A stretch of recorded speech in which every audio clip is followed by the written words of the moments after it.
Hi, it's Scott. ROCKFILE back with another podcast review for you.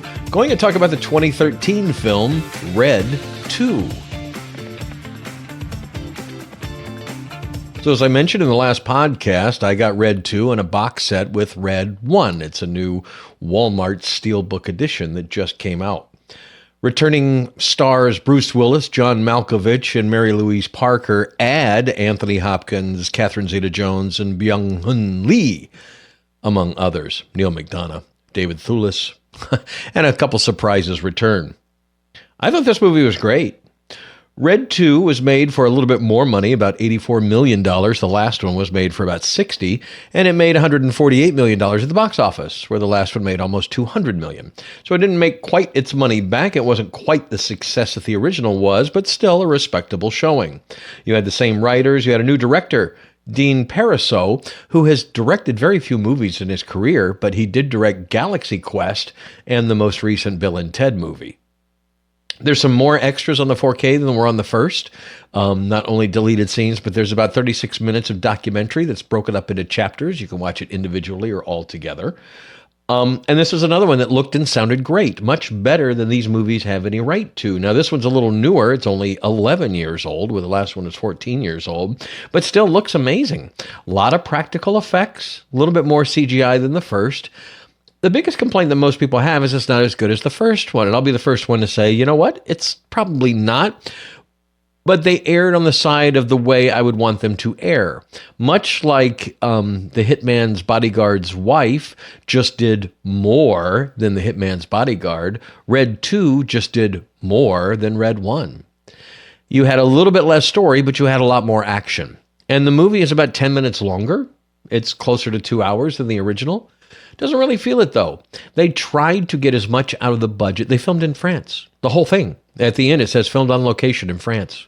Now, they did appear in other places, so I don't know if that was filmed in France to make it look like it was other places, but they used the streets and the geography and everything to great advantage. This is a beautiful-looking movie filmed like a James Bond film all over the place, you know, with wild, exotic locations and beautiful, expensive cars. But what makes this work like the first one is the comedy. The fact that all these people are having a blast making this movie. They're in the documentary that I watch after, Bruce Willis said, you know, there was like 3 years in between filming these movies, but when everybody got back together, they just kind of fell back into character and did what they do. It doesn't feel like any time passed between the two movies. There is a great joke at the beginning that makes reference to the joke at the end of the first movie where they're having to go off to a foreign country, but we don't really see what happened there. But they bring it up again and again, and it's pretty funny. It's a good use of comedy in this movie. When the movie starts, and about the first half of it, I'm going, this is just as good as the first one. But after a while, you start realizing there's more action scenes, and they're longer than they were in the first one. Like, there's a really long action scene towards the beginning of the movie. I had to remember what we were doing before the action scene when it was over. It was that long. And I don't mean that in a bad way, but sometimes, you know, you have to cut the scene down a little bit for the storytelling aspect. There's a lot of people complaining about the new Dune movie, Dune Part 2, that the final battle is very short. And the battle between Raban and another character is very short, but they're realistic. And they didn't want to take away other things that are going on by giving you 20 minutes of battle scenes. I think that's kind of the same thing here. They wanted to give you more in the camera, more practical effects, more of Helen Mirren shooting out of a car and things like that. Where would you cut when you've got these brilliant actors, these Academy Award-winning actors doing crazy action scenes that they've all been pumped up to do? They've obviously had some firearms training. A lot of them do their own stunts, at least the ones they can do. And for actors that are approaching senior citizen age, this is pretty impressive. You still have that great relationship between Bruce Willis and Mary Louise Parker. It has grown and expanded, and they're kind of in a rut a little bit, and they need some action to kind of spice things up. I mean, really, it would be hard to say this is an inferior sequel because it does what every sequel wants to do, give you more of what you liked in the first one. It's a little longer, and it doesn't feel as good as the first one, but again, I wasn't thinking that while the movie was engaged. I was totally into it. I laughed out loud multiple times, probably more in this movie than the first one. It plays as more of a comedy, and it certainly plays as more of an action movie, even though the first one was action too. We're still doing the transitions where it kind of flips to comic and then flips back to video as they do the transition from one city or one scene to another. I think that's great. I didn't mention that, but that was really good in the first one. Two different directors, but the movies feel the same. And I don't mean that as a slight on Dean Parisot and his directing of the sequel, but the movies feel the same. They feel like they're part of the same comic book, like the same director worked on them when they didn't. But you had the same writers, the same producers, so maybe that has something to do with it. They went to great lengths to make it feel like the first movie, and I'm kind of shocked that these movies don't hold up. Like, I don't see them on streaming services all the time. With the cast that they are, and as big as all of these actors have become or were at the time, you would think this would be something they promote often. Now, one of the reasons that I was going to mention in the first review that I didn't, and I will now, one of the things about marketing that a lot of marketing people don't understand is the naming of something. If you're too short, if it's too easy, if it's too trite, if it's too cool, it works against you. Red. Try and look up the movie Red. Just type in Red and see what you get. Or Red 2. It doesn't come up easily. Red movie, even that brought up multiple things. It was the same thing I mentioned in a podcast about music. I was talking about the band Live when they came out in the 90s. First of all, nobody knew if they were live or live until you heard them on the radio. I got an advance copy of their debut album. A friend of mine worked for the record label. He says, "You're really going to like this band." And I did. But I'm like, are they live or are they live? And then throughout their entire career, their band is still around. How do you look up live playing live? That's very hard to look up. Now, the name and talking to the band has a certain context and what they want to present as a band. I get that. But in the days of marketing, naming a movie Red, that's hard to look up. It's hard to market that. Red, the movie, would be better. Anything would be better than just Red and Red 2. But they didn't even put Red.E or R.E. period because it's retired, extremely dangerous.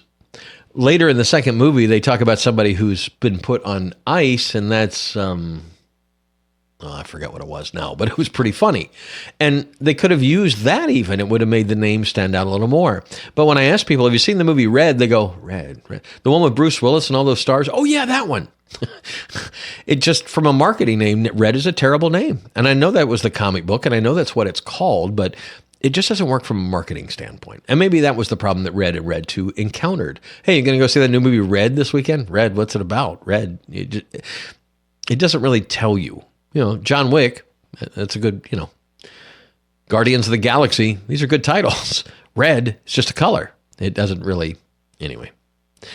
If that is the only thing I can say, that and probably between 2010 and 2013, we were inundated with comic book movies, action movies, and the sort.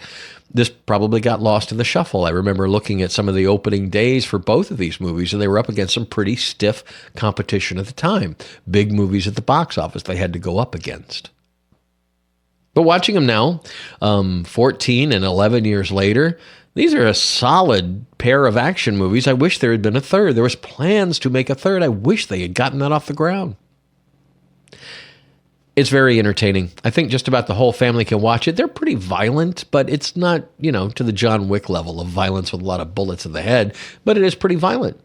But other than that, I think this is something everybody can enjoy. You've got a wide cast of characters, different levels of comedy, from relationship comedy to situation comedy.